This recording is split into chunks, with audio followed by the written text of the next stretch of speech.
मतलब कब नहीं कब जा रहे थे अभी? आज 1 बजे हम खुद एयरपोर्ट छोड़ के आए हैं। और आप कहाँ रहते हैं?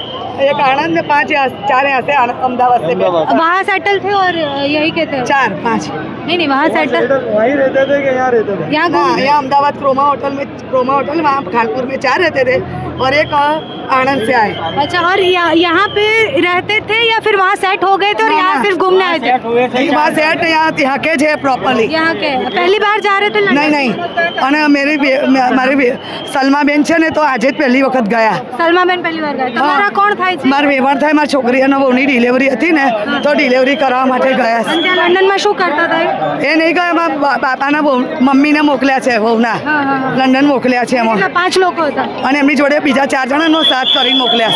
અને તમે ક્યાં રહો છો? હું આણંદ રહું છું અને એક જ જણને આણંદના મોકલ્યા અને 4 જણ અહીં અમદાવાદથી બેઠા, 5 જણ તમે એમને મૂકીને આવે છેલ્લે શું? અમે એરપોર્ટ પર જ હતા અને ત્યાં ધુમાડો જોયો। ત્યાંથી ધુમાડો છે? હા, એટલે તરત અમને નાઠા છે પપ્પાને એવા જ છે બે। તરત ધુમાડો જોયો ને બંધ કરીને તરત જ ડોટ્યા ત્યાંથી। 5 લોકો હતા। કેટલા ઉંમરના હતા? એક છોકરી તો 25 વર્ષની છે, છોકરો 19 વર્ષનો છે, 45 છે, 2 લેડીઝની 45 ઉંમર છે। અને જે છોકરાઓ હતા એ કેમ જઈ રહ્યા હતા ત્યાં? એ લોકો ફરવા આવેલા, ફરવા અહીંયા આવ્યા હતા, ત્યાં જ વેકેશનમાં આવ્યા હતા એ લોકો બંને છોકરાઓ છોકરી વેકેશનમાં। તમારા વ્યવહાર થાય છે? તમારા વ્યવહાર છે? સંબંધી ત્યાં લંડનમાં છે। છેલ્લી વાત શું થઈ હતી તમારી એમની સાથે? એરપોર્ટ પર બેઠા ને અંદર ગયા અને મારા પેલા રિલેશનને એમની જોડે સાથ કરી આપ્યો।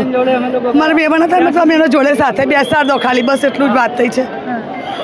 છેલ્લે બાઈ કહ્યું, બેઠા, પ્લેન ઉપડ્યું, પછી અમે નીકળ્યા છે અને તરત જ ખબર આવી છે એરપોર્ટ પર જતા। પ્લેન ક્રેશ થઈ ગયો। તમે શું કામ કરો છો? અમે લોકો તો અમદાવાદના છે। અમે લોકો તો અચ્છા, તમે અમદાવાદના છો? અમારા બધા સંબંધી છે એટલે। એક પછી એક જેમ મૃતકોના પરિવારજનોને ખબર પડે છે એક પછી એક અહીંયા બધા આવી રહ્યા છે।